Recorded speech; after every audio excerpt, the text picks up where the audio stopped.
Hi friends, welcome back to ఆది అభిరుచి. ఈరోజు రెసిపీ వచ్చేసి ఎంతో సింపుల్గా టేస్టీగా ఉండే యాపిల్స్ హల్వా అండి. యాపిల్ హల్వా చాలా టేస్టీగా అలాగే చేసుకోవడం కూడా ఎంతో సింపుల్గా ఉంటుంది. ఇంకెందుకు ఆలస్యం, రెసిపీ ఎలా ప్రిపేర్ చేయాలో చూసేద్దాం. ముందుగా శుభ్రంగా కడిగి తుడుచుకున్న 4 యాపిల్స్ని తీసుకొని వాటిని మధ్యలోకి ఇలా కట్ చేసుకొని లోపల ఉన్న విత్తనాలని శుభ్రంగా ఇలా తీసేసుకోవాలి. మిగిలిన కాయలను కూడా అలానే కట్ చేసుకొని అన్నిటినీ ఇలా ముక్కలుగా రెడీగా చేసి పెట్టుకోవాలండి. ఇప్పుడు కొబ్బరి తురిమేది ఉంటుంది కదండి, అది తీసుకొని మనం ముందుగానే కట్ చేసి పెట్టుకున్న యాపిల్ ముక్కలన్నిటినీ ఇలా మనకు కావాల్సిన సైజులో తురుముకోవాలి.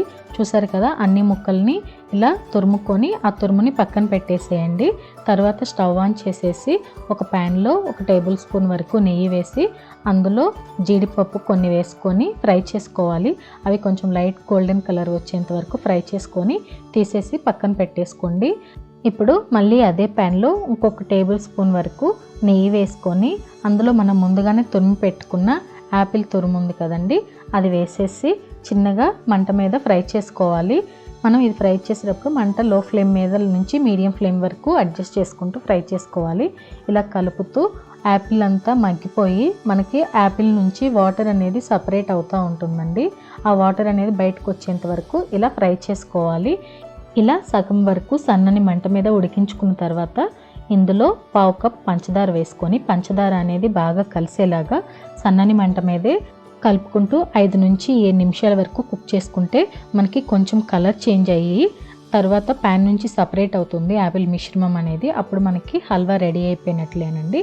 మీరు కావాలనుకుంటే ఈ టైంలో కొంచెం వెనిలా ఎసెన్స్ అలాగే యాలకుల పొడి వేసుకొని మనం ముందుగానే ఫ్రై చేసి పెట్టుకున్న కాజుతో సర్వ్ చేసుకుంటే చాలా టేస్టీగా ఉంటుందండి. చాలా సింపుల్, అలాగే పిల్లలు కూడా ఇష్టంగా తింటారు. ఈ రెసిపీ వచ్చేసి ఈ హల్వా రెసిపీ మీరు కూడా ఒకసారి ట్రై చేసి రెసిపీ మీకు ఎలా అనిపించిందో నాకు కామెంట్ బాక్స్లో కామెంట్ చేయండి.